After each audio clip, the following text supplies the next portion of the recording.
Hey Norwegian cruise fans, and welcome to my channel Cruise with Grant, where we talk about all things Norwegian Cruise Lines. This video is going to be a bit of an update to the previous video that I made about COVID protocols on Norwegian Cruise Lines, based on my cruise on the Norwegian Encore in April 2022. So without further ado, let's get into it.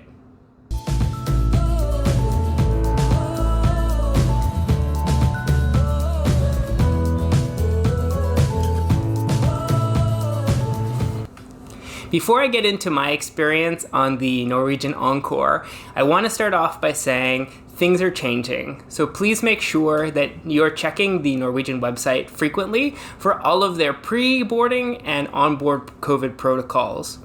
Make sure you're also checking the websites and information for the travel destinations that you'll be visiting on their cruise, as they may have their own COVID requirements. I'll put a link in the description below for the NCL Sail Safe website so that you can look at the most recent protocols. If you've watched the video that I made based on my experience taking a cruise on the Norwegian Getaway in December 2021, I'm happy to report that many of the same COVID protocols still apply. So please check out that video if you haven't for all the things that you need to know about pre-boarding protocols.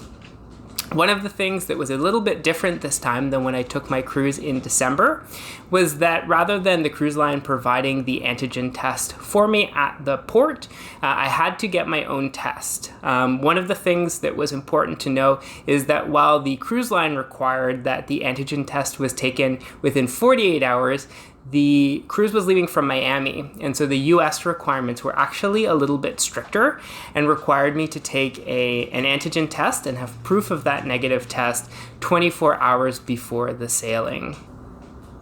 When I arrived at the beautiful NCL port in Miami, they checked very first thing when I got in the doors, my passport, and also that I had proof of my negative antigen test. So they were very thorough about checking that immediately. And at the cruise port itself, they had a facility where people who needed to get an antigen test could go and have the rapid test done at the site. Of course, that's going to be at an additional cost, but just to know if for any reason there's a problem with your test or you weren't able to get a test within the required time frame, there are tests available. And again, if you check Norwegian's website, they'll have details about the approximate costs, which may be different based on the port that you're leaving from. In my last video, I mentioned that one of the changes to the online check-in process was that people are being asked to upload a photo rather than having their photo taken at the port using the little webcam. Something that was different this time around versus in December was that they did take another picture of me when I arrived at the port area. And I think one of the pieces that this is related to is the fact that Norwegian has actually introduced a new technology for checking people in and off of the ship that uses facial recognition. So I think that this may be connected, the second photo that they took, to the use of that facial recognition technology, which is actually really interesting because now rather than having to use your key card to check in and off of the ship, you simply remove your mask if you're wearing one and look at the scanner, and it will detect your face to check you in and off the ship. The key card is still available as a backup in case there's any issues with your face being recognized. Once you've checked in, the first thing that you're asked to do when you get on board is to check in at your muster station. And just like usual, you'll find the letter for your muster station indicated on the bottom of your key card. So as you're getting on board, the staff will be there to direct you to the appropriate muster station. And in this case, what you're going to do is you're going to check in, scanning your key card to make sure that you've checked in and you know where to go in the event of an emergency. Now, when you get into your stateroom, the first thing that you'll see if you turn on your television is a welcome message, including the name of your room steward, and then you'll be prompted to watch a safety video. Norwegian actually sent the safety video a number of times by email in advance. So in the stateroom, you can't actually navigate anything on the television until you watched it to make sure that they've done their due diligence and you've watched the safety video. So again, there's still no muster drill, which was the same as my experience in December. It's been replaced by a pre-boarding safety video that you'll watch. And then again, before you can watch anything else on your TV, you'll be asked to watch that safety video again.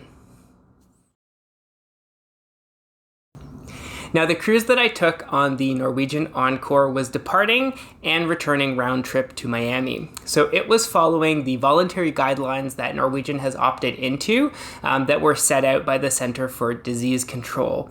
And in terms of face coverings, they were voluntary for guests. So if people wanted to wear masks, they could do that on board. I opted to wear a mask because that made me feel just a little bit more secure.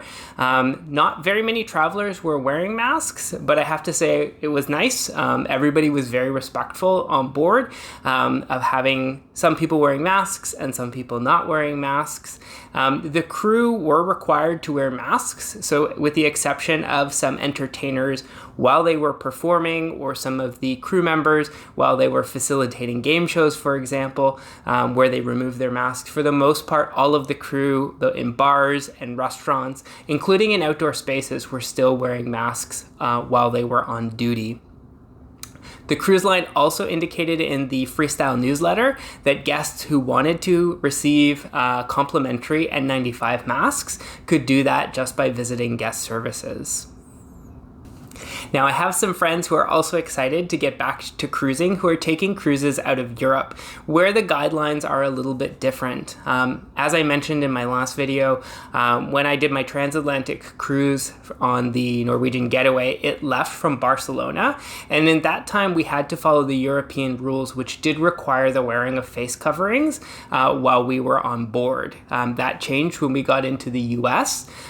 So depending on, again, the destination that you're leaving from or arriving to, the requirements may be different. I have some friends who are on the Norwegian Epic right now, and they were saying that based on the rules in Europe, face coverings are still required while they are in Europe. So you may want to, again, check the local requirements because those will also have an effect of what's required while you're on board. In terms of the onboard offerings, I was happy to see that things were pretty much back to normal. I participate in the meetup groups like the Solo Traveler Meetup because I was taking this trip solo, but a lot of the LGBT meetups, the veterans meetups, and the Friends of Bill W meetings, those were all taking place again and hosted by crew on board. All of the entertainment, including music venues, the comedians that were on board, and at the end of our trip, we got to see Kinky Boots. All of those were running as usual. So it was nice to see that all of the entertainment that you're accustomed to receiving on board were up and running pretty much as usual. In terms of the local requirements, the Freestyle Daily that we received the night before we arrived into a port provided a lot of the details that we needed to know about the local masking requirements, bringing any proof of vaccination, or other details that we needed to know. I will say in general, for the stops that we made in the Caribbean, it was recommended that people wore their masks while disembarking the ship and in the port area, and for the most part, masks could be removed after that time. It was also recommended that we bring proof of vaccination, so it's a good idea to do that, although I have to say I wasn't asked to provide proof of vaccination, but I was required to show my ship card as well as photo ID, which was a little bit different from my previous experience when I only was required to show my ship card. And our stops were in St. Thomas in the US Virgin Islands, Tortola, and in Puerto Plata in the Dominican Republic. So there you have it, a very quick update based on my experience on the Norwegian Encore in April 2022 related to both the boarding and onboard experience around COVID-19 protocols. I hope that you found this video helpful and a useful update if you're preparing to take a cruise in the near future. If you found this video helpful, please make sure to give it a like and show me some love by considering subscribing to the channel. More great videos are coming your way to help you have an amazing experience on your next cruise. I wish everyone a great day, and I look forward to seeing you next time. Bye!